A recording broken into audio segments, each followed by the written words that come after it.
وحاجرين أعرابي أيا نبي عليه الصلاة والسلام مركي وفادي كدب أي نبي قبري سيمت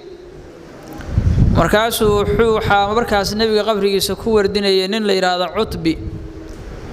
مركاسو حو نينكي أعرابي ها أويري إلهي رسول كيسيو حان مغل إلهي يردهيو haddii ay ku yimaadaan ayagoo dambi dhaaf dalbayo oo aduguna aad u dambi dhaaf dalabto la wajadullaha tawaaban rahiima waxaana ku imid buu yiri mustaghfiran min dambi mustashfi'an bika ila rabbi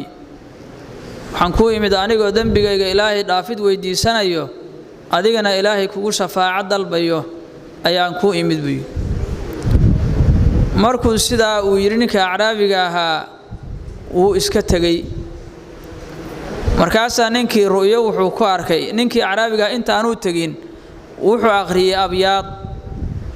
abyad buu aqriyay inta markuu yiri uu sheegay aayadii Quraan iyo nabiga inuu shafaaca ka dalbayo ayuu abyad aqriyay يا خير من دفنا بالترب أعظمه فضاب من ديبه الغاع والأكمور نفسي الفداء لقبر أنت ساكنه فيه العفاف وفيه الجود والكرم وصاحبك فلا أنساهما أبدا مني سلام عليكم ما جرى القلم أبيض سداسة ayuu akhriyay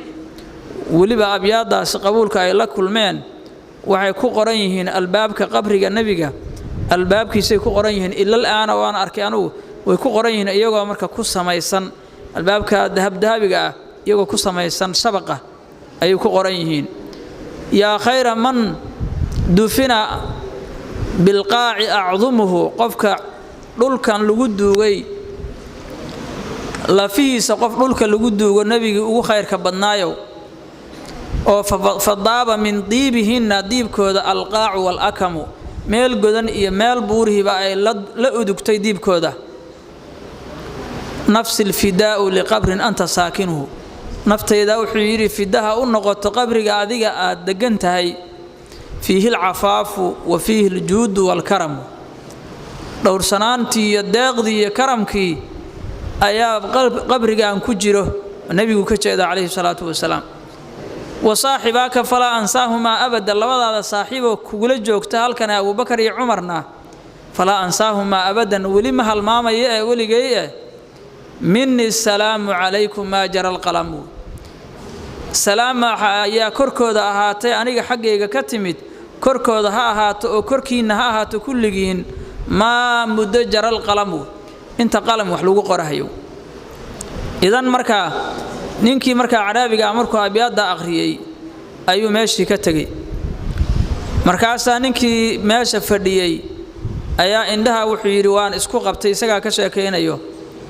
indhahan wuxuu yiri xoogaa hurda ay qabatay nabigi baan ru'yo ku arkay markaas nabigu wuxuu yiri calayhi salaatu wasalaam ya utbiyu alhiq al-arabiyya wa bashirhu bil janna bi anna allaha qad ghafara lahu ugu bishaare ninka Araabiga ka daba tago ugu bishaare in ilaahay u dhaafay markaas wuxuu yiri waan ka daba tagay waan ugu bishaaray nabiga calayhi salaatu wasalaam markii uu wafaaday kadib ayaa maxabada ninka keentay yuu sida marka dambi dhaaf ugu helay